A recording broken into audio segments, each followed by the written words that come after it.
आपकी एक टीम गई, फैक्ट फाइंडिंग एक रिपोर्ट तैयार की गई। ऐसी फैक्ट फाइंडिंग रिपोर्टें पहले भी कई बार आई है कई दंगों को लेकर। इस रिपोर्ट से सूरत के जो विक्टिम्स हैं उनको क्या फ़ायदा होगा?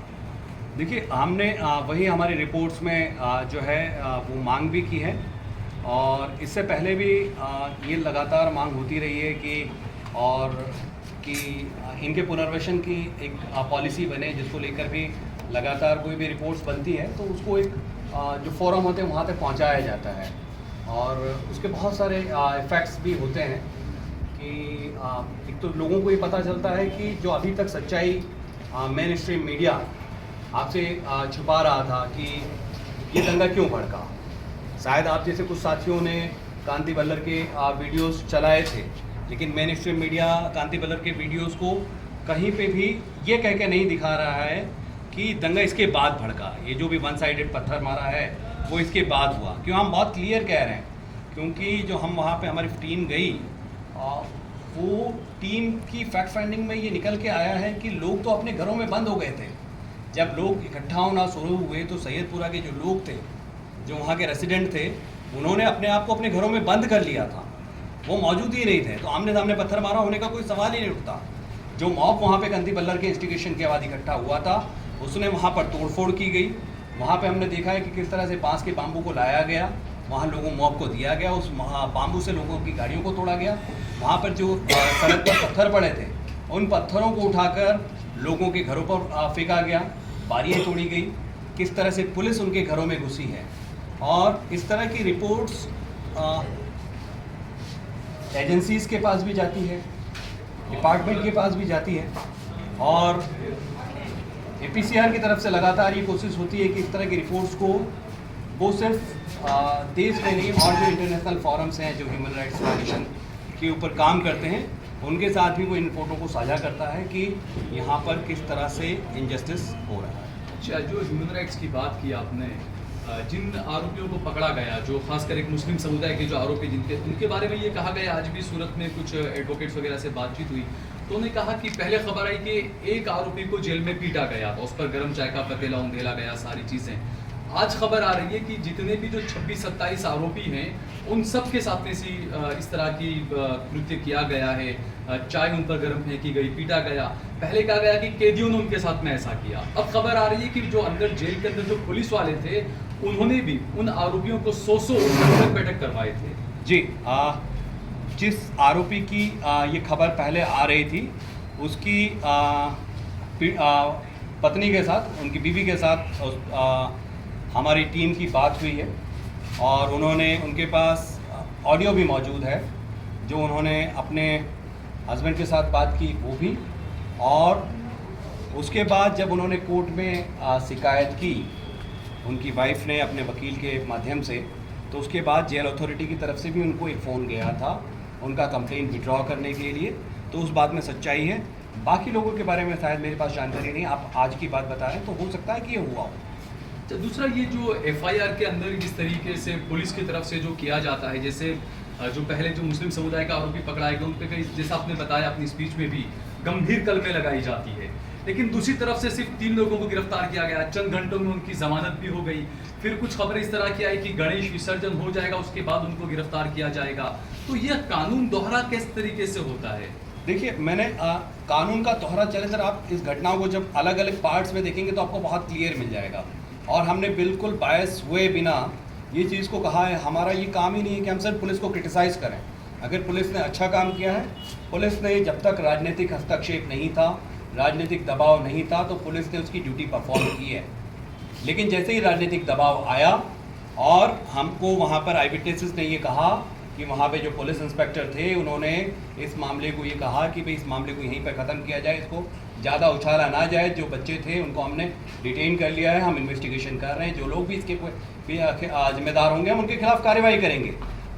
वो अपनी जगह पे वहाँ तक सही हैं। लेकिन जैसे ही राजनीतिक हस्तक्षेप होता है और उसके बाद वहाँ पर वन साइडेड पत्थर मारा होता है, और उसके बाद गृह मंत्री वहाँ जाते हैं और वो कहते हैं कि सुबह का सूरज नहीं होगा, उसके पहले हम जो भी लोग इसमें कल्प्रिट्स हैं उनको गिरफ्तार कर लेंगे, सो कॉल्ड कल्प्रिट्स। मैं उनको कल्प्रिट्स नहीं मानता, क्योंकि मैं हमारी जांच में जो आया है उनको घरों में से निकाला गया है। और ये हम वीडियोस में भी देख रहे हैं, जो वीडियो फुटेज अवेलेबल है, कि वहाँ पर अगर कांति बल्लर के पहुँचने के पहले पत्थर स्टोन पेंटिंग हुई होती तो पत्थर वहाँ पर सड़कों पर मौजूद होते, लेकिन ऐसे कोई पत्थर वहाँ पर सड़कों पर नहीं देखे जा रहे हैं। तो वो उनके इन्वेस्टिगेशन के बाद वन साइडेड पत्थर मारा हुआ है, लेकिन उसका आरोप एक कम्युनिटी के ऊपर मढ़ देना है। इसीलिए पुलिस ने राजनीतिक दबाव में आकर एक एफआईआर बहुत गंभीर धाराओं में जो मुस्लिम एक्यूज हैं उनके खिलाफ दर्ज की है। और दूसरा जो धारा जो तोड़फोड़, अगर पुलिस चाहती, अगर वाकई ये राइटिंग था तो पुलिस को 2 एफआईआर दर्ज करवाने की ज़रूरत नहीं थी। मैं मान सकता हूँ कि गणेश पंडाल की बच्चों की पत्थरमारी की घटना है वो अलग है, लेकिन अगर वाकई वहाँ पे राइटिंग्स हुआ है, पत्थर मारा हुआ है, स्टोन पेंटिंग दोनों साइड से हुई है, अगर वहाँ पर आगजनी हुई है, वहाँ पर तोड़फोड़ हुई है, तो आप एक एफआईआर के अंदर दोनों ही समुदाय के लोगों को ले सकते थे। तो ये किसी भी तरह से एक ट्रांसपेरेंट प्रोसीजर होता, लेकिन पुलिस ने राजनीतिक दबाव में आकर 2 अलग अलग एफआईआर दर्ज की है, जबकि जो पत्थर मारा या तोड़फोड़ का बनाव है वो उस वहाँ से दूरी बहुत दूर नहीं है, न समय बहुत अलग पड़ता है। जब मेरी तरफ से वहाँ पे गई थी तो जो बुलडोजर लाया गया था, तो वो जगह पर आप जाके आए, मतलब परफेक्ट क्या लोगों में तक ये मैसेज है कि मुस्लिम समाज के कुछ घर थे, काफ़ी सारे घर थे, उसको तोड़ा गया।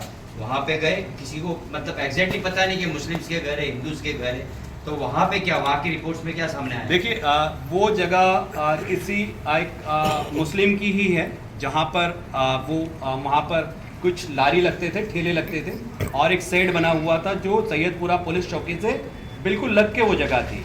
और उन शेड को, क्योंकि उनको सेटिस्फाइड करना था उस मॉब को जो रात को बुलडोजर का डिमांड कर रहा था, और ये जस्टिफाई करना था कि गुजरात की भाजपा सरकार भी बुलडोजर चलाना जानती है, इसीलिए वो एक बुलडोजर चलाकर वहाँ पे जो ठेले लगाते थे, लारी लगाते थे, उस जगह को, सेट को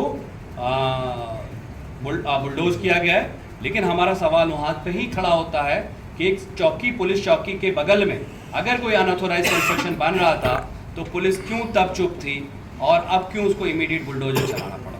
अच्छा, मेरी तरफ से आखिरी सवाल ये कि मीडिया का जो रोल रहा उसमें काफ़ी सवालों के घेरे में रहा है, और मदरसे को जिस तरीके से मीडिया की तरफ से भी घसीटा गया, शुरू में पुलिस की तरफ से भी घसीटा गया, अब खबर आ रही है कि मदरसे की तरफ से ये कहा गया है कि उन चैनल वालों के खिलाफ भी कार्रवाई की जाएगी।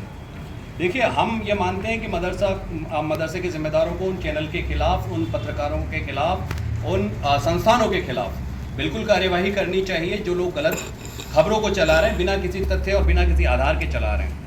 अगर बच्चे वहाँ नहीं पढ़ रहे हैं और आप उसको कनेक्ट कर रहे हैं कि ये मदरसे के बच्चे हैं, यह आप यानी आप उसको एक आइडियोलॉजी के साथ उसको जोड़ना चाहते हैं कि ये बच्चे मदरसे में पढ़ते थे और मदरसे से रेडिकलाइज हुए हैं, और इसीलिए उन्होंने ये किया है, जिसमें कोई सच्चाई हमारी जांच टीम को भी नहीं मिली। तो इसमें तो ये होता है ना कि कोई लड़का अगर रेप कर रहा है तो उसकी स्कूल को भी जिम्मेदार ठहराया जाए फिर कि भाई जो स्कूल में पढ़ता है इसलिए इसकी मेंटालिटी उस तरह की है। बिल्कुल ऐसा कह सकते हैं, अगर वो उस तरह से बात कर सकते हैं तो ऑब्वियस है कि दूसरा पक्ष भी उसी तरह से कहेगा कि ये स्कूल में पढ़ता है या ये वो आरएसएस की जो स्कूलें हैं उसमें जाता है, शाखा में जाता है, तो वो भी जिम्मेदार हैं। ठीक है, शुक्रिया। थर्ड एफआईआर में only 3 arrested, only 3 arrest, all bailed out. सबको बेल मिल गई, फौरी उसी दिन मिल गई।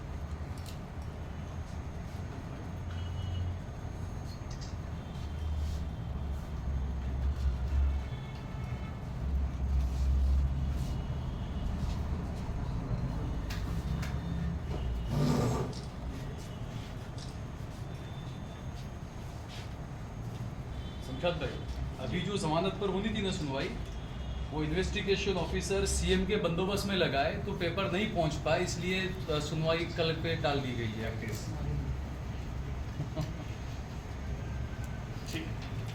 कांति बल्लर नहीं पहुंचे तब तक सैयदपुरा शांत था, सैयदपुरा में कोई दंगा नहीं हुआ था। जब तक कांति बल्लर नहीं पहुंचे थे तब तक सैयदपुरा में कोई दंगा नहीं हुआ था। कांति बल्लर पहुंचते हैं, बीएचपी के लोग पहुंचते हैं, और उसके बाद वो पुलिस चौकी पर खड़े होकर जो भड़काऊ बयान देते हैं, लोगों को उस्केरते हैं। उसके बाद वहां पर एक साइड पथराव होता है।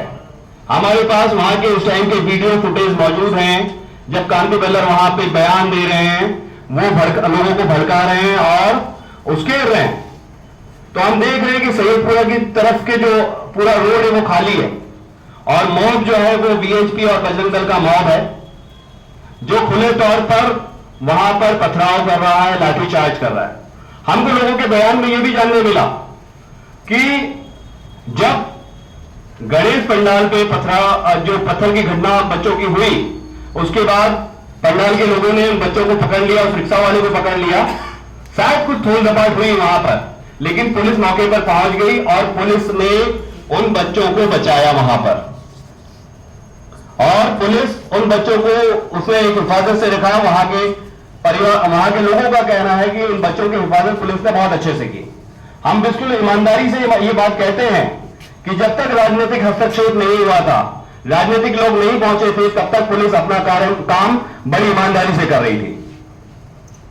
पुलिस ने मॉब को यह कहा कि हमने बच्चों को डिटेन किया है, हम उनसे पूछताछ कर रहे हैं और हम हमारी कार्रवाई करेंगे। लेकिन कहीं से एक पत्थर आकर वहां पे पुलिस अधिकारी को लगता है और मॉब यह कहती है कि नहीं, इन बच्चों को हमको सौंप दो। छोटे छोटे बच्चे हैं 10-12 साल के।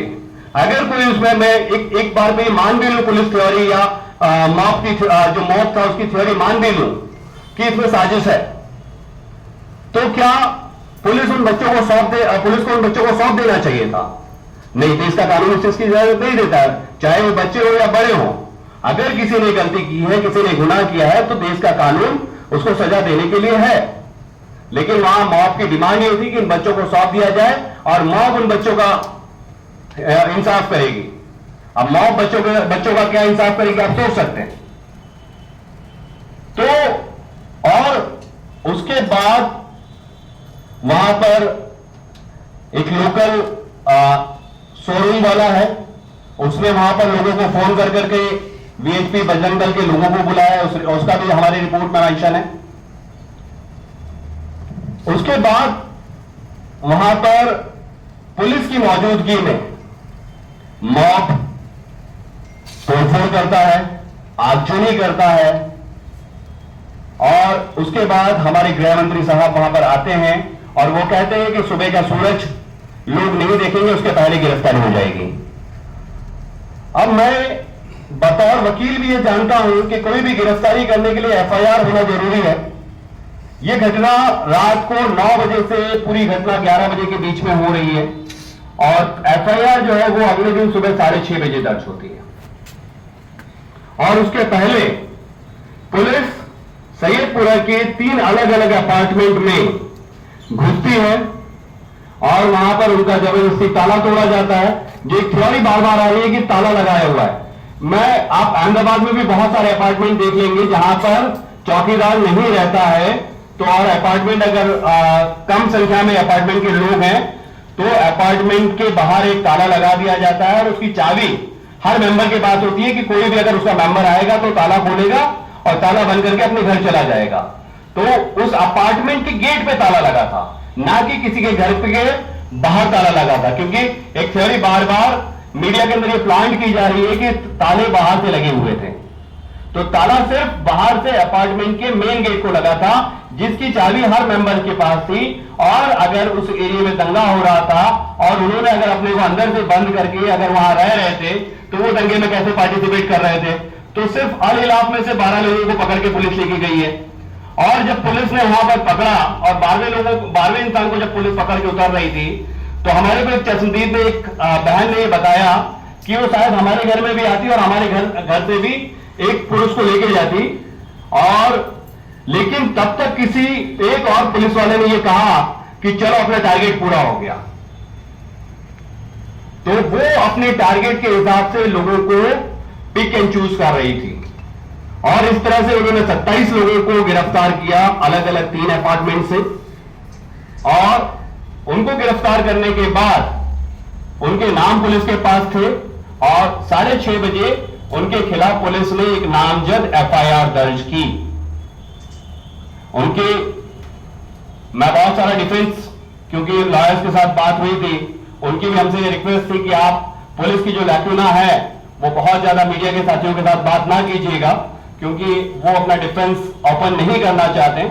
लेकिन ये सच्चाई है कि पुलिस ने जो जिनको आरोपी बना के पकड़ा, उसमें से उन लोगों को पुलिस ने पूरे 40 घंटे के बाद कोर्ट में प्रोड्यूस किया।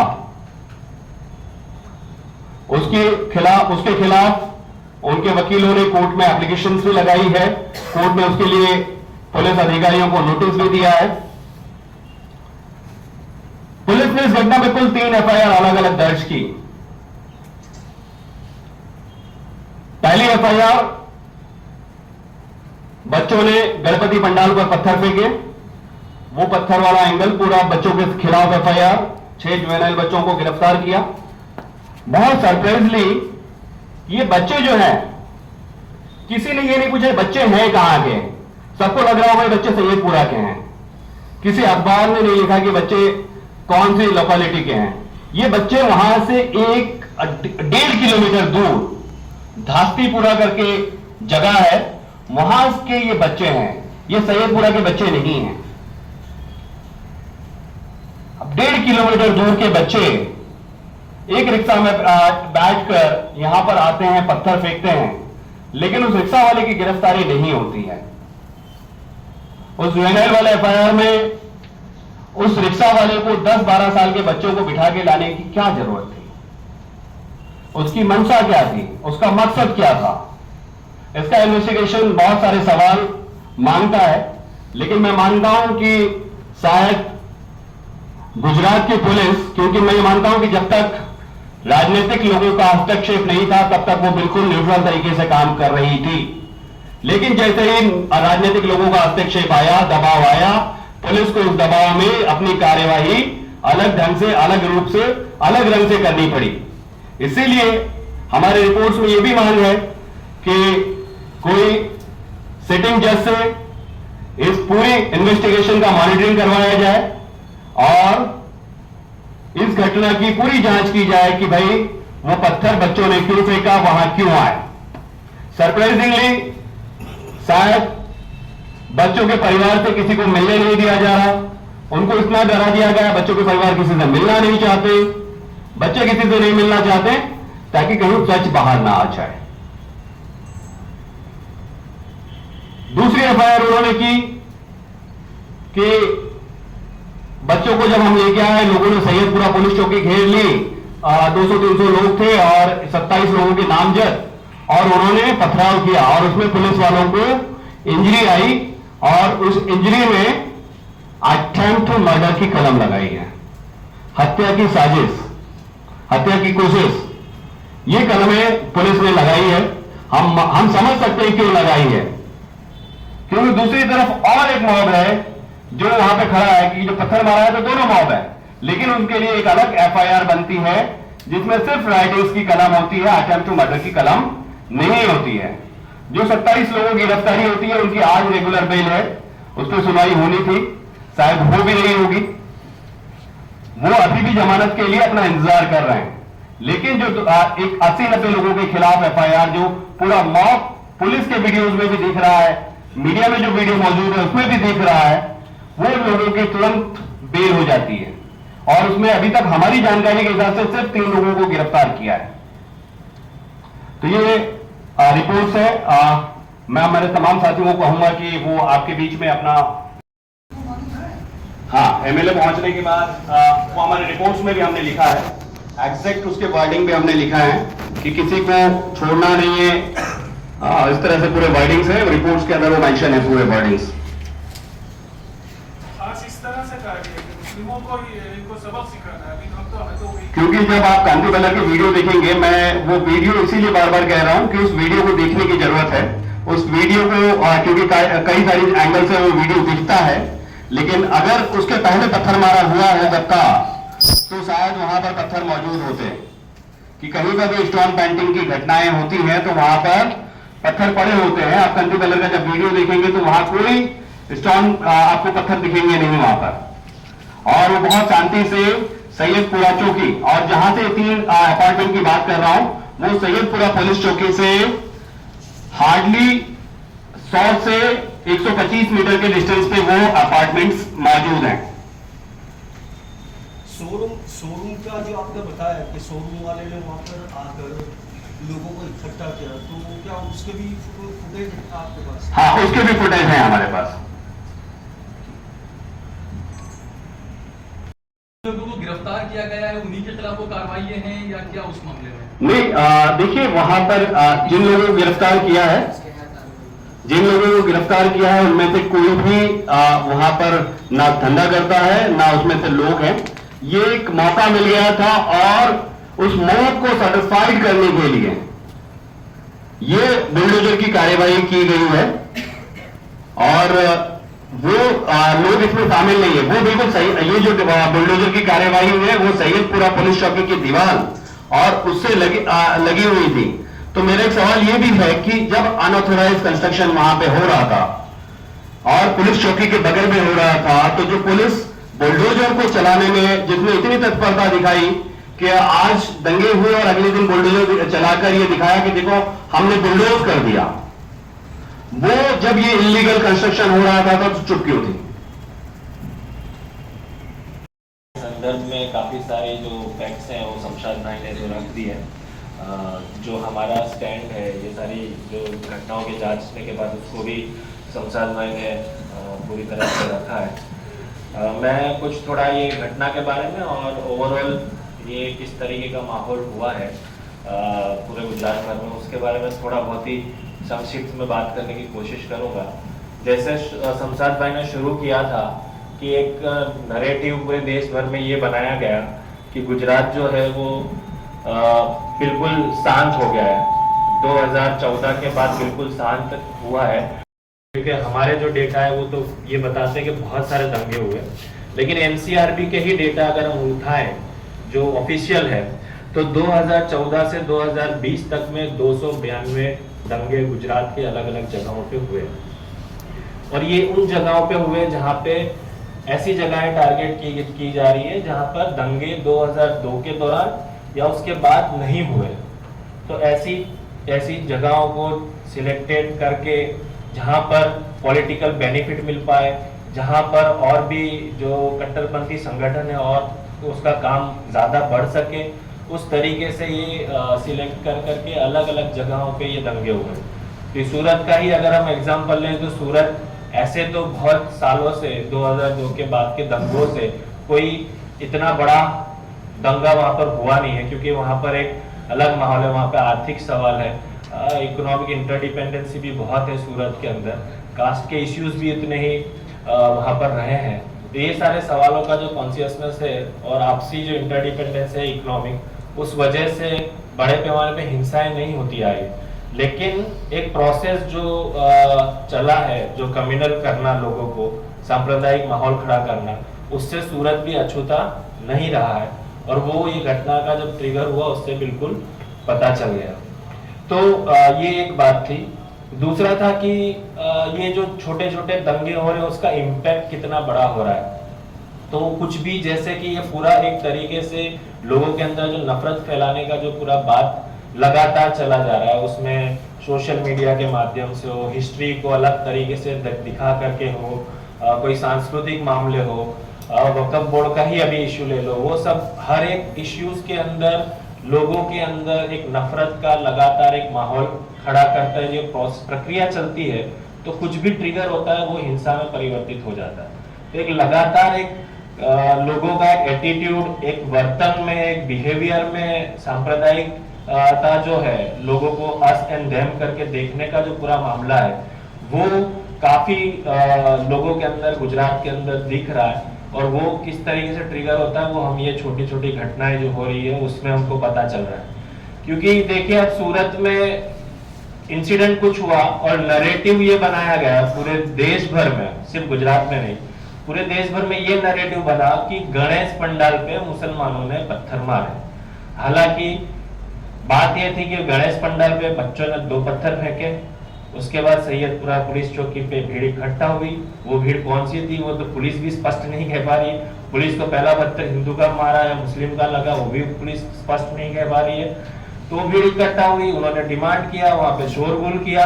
उसके बाद उसी में से ही किसी लोगों ने मस्जिद की तरफ सैयदपुरा पत्थर फेंके और उसके बाद रिटालिएट में अपने बचाव के लिए सैयदपुरा की ओर से भी पत्थर लगे। और उसके बाद ये सारी भीड़ जो है वो इकट्ठा होकर कतारगाम पहुंचती है, जो तीसरी घटना है, वहां जाके मुस्लिमों के जो वाहन है सब जलाती है। सबसे ज्यादा नुकसान मुसलमानों का हुआ। दुकानें, लारी, रिक्शा, गाड़ियां, 4 व्हील, टेम्पो मुसलमानों की जली और कार्यवाही भी मुसलमानों पर हुई। तो ये एक नैरेटिव, ये घटना हो गई, लेकिन पूरे देश भर में एक ऐसा पूरा नैरेटिव चला कि मुसलमान जो है वो हिंदू समुदाय के त्योहारों के प्रति असहिष्णु है और उनको सबक सिखाना बहुत जरूरी है। तो इसीलिए सूरत पुलिस अपने ट्विटर हैंडल पे एक वीडियो डालती है। उसमें ये वीडियो में बताते हैं, एडिटेड वीडियो है, पहले गणेश जी की मूर्ति दिखाई, उसके बाद जो लोगों को पकड़ा गया उसको लिंपिंग करते हुए चलते दिखाया गया। तो उसे बताया कि हमने कानून का सबक सिखाया। तो ये एक तरीके की जो एक मर्दानापन वाली एक जो बात है और बहादुरी की जो बात है कि हम कितने बहादुरी से काम कर रहे हैं, कितना जल्दी काम कर रहे हैं और किसके खिलाफ काम कर रहे हैं, मुसलमानों के खिलाफ। और ये एक माहौल के देखिए, भाजपा सरकार में हम मुसलमानों को कंट्रोल करते हैं तो भी ये इतना उपद्रव मचाते हैं। तो सोचिए अगर हम नहीं होंगे तो ये लोग कितना उपद्रव मचाएंगे। तो डर का माहौल सिर्फ मुसलमानों के लिए नहीं है, लेकिन बहुमत समाज के लिए भी ये लोग एक मैसेज बार बार देते हैं। फियर का, पूरा डर का एक कल्चर खड़ा करने का कोशिश किया जा रहा है और जिससे एक दूसरा कल्चर होता है साइलेंस का। लोग चुप रह जाते हैं, लोग बात नहीं करते, इन सवालों पे बोलते नहीं है और डरते हैं कि अगर कुछ बोलेंगे तो हमारे खिलाफ कुछ कार्यवाही हो जाएगी। तो ये एक तरीके से पूरा इम्पैक्ट हो रहा है। दूसरा हम देखें तो सामाजिक, आर्थिक और राजनीतिक स्तर पे ये छोटे छोटे दंगे होने की वजह से मुसलमानों की स्थिति कैसे गिरती जा रही है। तो जहां पर दंगे होते हैं सामाजिक तौर पर, गांव में हम लोगों ने पिछले भी कुछ दंगों में देखे हैं, तो मुसलमानों के साथ का जो सामाजिक व्यवहार है वो बहिष्कार किया जाता है। आर्थिक व्यवहारों के ऊपर भी कुछ कुछ असर पड़ता है। ज्यादा अलग अलग जगहों की अलग अलग परिस्थितियां हैं, तो ये एक सामाजिक तौर पे सारी असर होती है। दूसरा, कम्युनिटी के अंदर का जो रिफॉर्म का जो पूरा मूवमेंट है उसको बड़ा धक्का लग जाता है। महिलाओं के जो सवाल है उसमें बड़ा उसमें धक्का लग जाता है, क्योंकि महिला 2 गुनी उसमें उसको इम्पैक्ट होता है मुस्लिम औरतों को। एक तो सांप्रदायिक माहौल है और समुदाय के अंदर के भी जो सवाल है वो भी उसको दबाते हैं। अभी रिफॉर्म के जो मामले वो दब जाते हैं और सिर्फ ये बात होता है कि देखिए सांप्रदायिक माहौल है, हमको पहले उसको सामना करना है। तो ये सामाजिक स्तर के इस तरीके की चीजें होती है। और अगर हम देखें डर का अगर माहौल है, फियर का माहौल है, तो कोई भी समुदाय सामाजिक, आर्थिक और राजनीतिक स्तर पे पिछड़ ही जाता है। राजनीतिक माहौल हमें पता है, एक एमएलए बचे हैं गुजरात के अंदर, वो भी विधानसभा मुक्त का नारा दिया था, लेकिन होपफुली एक बच गए। तो लोकल भी जो लीडरशिप है, लोकलाइज जो कुछ कुछ लीडरशिप नई बन रही है, वो भी आगे आने से डर रही है। एफआईआर ओपन रखी जाती है, ये बिल्कुल एक पैटर्न है, हर जगह पे दंगा होता है, एफआईआर ओपन रहती है, तो लोगों को एक डर लगता है कि हमारा नंबर आ जाएगा तो बोलते भी नहीं है। और कुछ लीडरशिप मुस्लिमों के अंदर बनती है जो सामाजिक स्तर पे एक नजरिए से देखती है और अलग तरीके से हर सवालों को देखने का उनमें जज्बा रहता है, तो वो भी कहीं ना कहीं पीछे हट हो जाती है। और पहचान वाली राजनीति, पहचान वाली आइडेंटिटी ज्यादा बढ़ती है, क्योंकि अटैक ही उस पर हो रहा है। आप मुसलमान हैं, आप तो दाढ़ी टोपी पहनते हैं, आप ये करते हैं, नमाज पढ़ते हैं, तो जिन पहचानों पे अटैक होता है तो वो पहचान को और मजबूत होती है। तो ये पहचान की राजनीति भी इस तरीके से दोनों तरफ से आगे बढ़ रही है। ये पूरा माहौल हम लोग देख रहे हैं, ये छोटे छोटे दंगों की उसमें। आगे मैंने बात किया तो ये नफरत इतनी फैली है कि आप सोचिए कि बच्चे हैं, उन्होंने पत्थर मारा, शरारत की है, लेकिन हम लोगों ने देखा है कि बच्चों के अंदर भी नफरत का माहौल बनाने का पूरी जो प्रक्रिया है वो चल रही है। वो स्कूल में किताबों का जिस तरीके से पाठ को जिस तरीके से बदला गया है, और ये पूरे दंगों की वजह से कैसे बच्चे भी आसन ढेम करने लगे हैं, हम और वो एक नजरिया इस तरीके से पूरा डेवलप हो रहा है। तो ये एक नया भी सूरत के अंदर है, सूरत इतिहास बनाने में है। देखा हमने पॉलिटिकल उसका इतिहास, एमपी जो बने बिन हरीफ जीत गए, एक पैटर्न एक पैटर्न ये देश को दिखा दिया कि भाई इलेक्शन कैसे नहीं होंगे। इलेक्शन तो अनाउंस हो गए लेकिन इलेक्शन कैसे नहीं होंगे वो दिखा दिया। ये वही सूरत है। तो सूरत में इस तरीके से बच्चों का भी एक पूरा माहौल बना करके बच्चों को एक्यूज, बच्चों को आरोपी और एक पूरी तरीके से पूरा गुच्छ बना दिया। इस पूरे दंगे का जो इंसिडेंट है गुच्छ बना दिया। लोगों को एक ही दिमाग में बात चली, मुसलमानों ने गणेश पंडाल पे पत्थर मारे, जो बिल्कुल गलत बात है।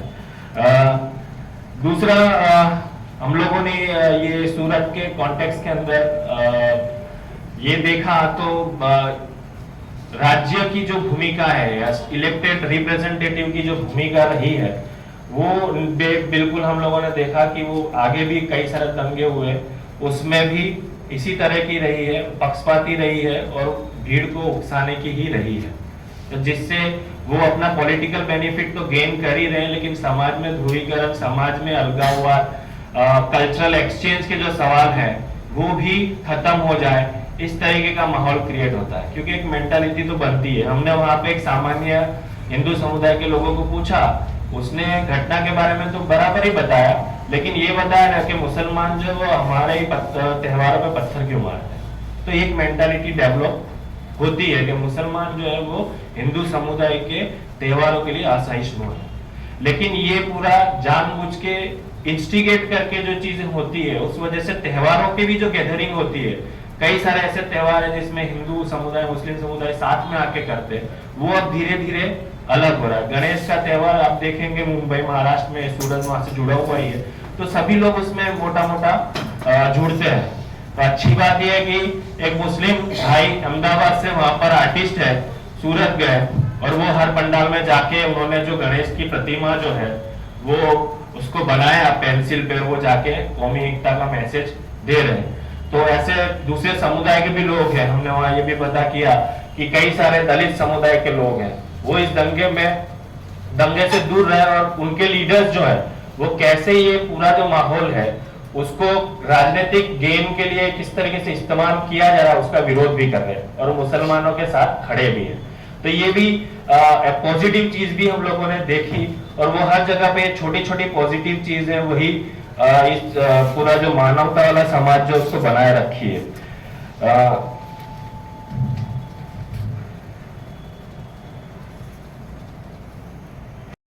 फैक्ट फाइंडिंग रिपोर्ट और उसके साथ में सोशल पॉलिटिकल इम्पैक्ट, तो ये तो कोई नया मसला है ही नहीं। 2002 से तो मैं पब्लिक लाइफ में हूं, उससे पहले कई सीनियर लोग रहे होंगे, तो जो भी घटनाक्रम देखे तो उसका मोडस ऑपरेंडी आपको हर दंगों में या हर जो तनाव होता है उसमें एक तरीके से ही होता है। तो इम्पैक्ट तो पहले से ही होता रहा है, इसमें नया क्या इम्पैक्ट होगा। लेकिन मेरे एनालिसिस में जो आया है कि ये जो दंगा हुआ सूरत का, उसको ये फैक्ट फाइंडिंग रिपोर्ट तो बताता ही है कि इसमें कुछ इंटेंशनली हुआ है। इसको कैसे दंगे को आगे बढ़े उस दिशा में धक्का देने का प्रयास किया है। उसमें पॉलिटिकल लोग भी है, कुछ संगठन के लोग भी है। इस बीच में एक वक्फ बोर्ड वाला जो मसला है वो इन दिनों में बहुत चर्चा में रहा और मैंने इस संदर्भ में कुछ पढ़ा। तो वक्फ का जो मसला है उसमें तो क्योंकि यहाँ सारे बंदे जो है वो इन फील्ड में है तो सब जानते हैं कि वक्फ में इसके ऊपर भी थोड़ा पॉलिटिकल अतिक्रमण करने का ये मामला है और इसको गवर्नमेंट जो कर रही है उसको समर्थन कैसे मिले, उसके लिए उन्होंने कंप्लेन चलाया कि आप एक गणेश पंडाल में जहां पे भी जाओगे तो उधर एक स्कैन लगा होगा और उसमें आप स्कैन कर दे, आप पिटीशन करिए कि हम वक्फ के अगेंस्ट में है। तो एक छोटा सा कंप्लेन उन्होंने चलाया इसको समर्थन देने के लिए। अब पता नहीं उसका तो थोड़ा स्टडी करना पड़ेगा कि कितने लोगों ने उसमें सपोर्ट किया, लेकिन एक मानसिकता जो नॉन मुस्लिम है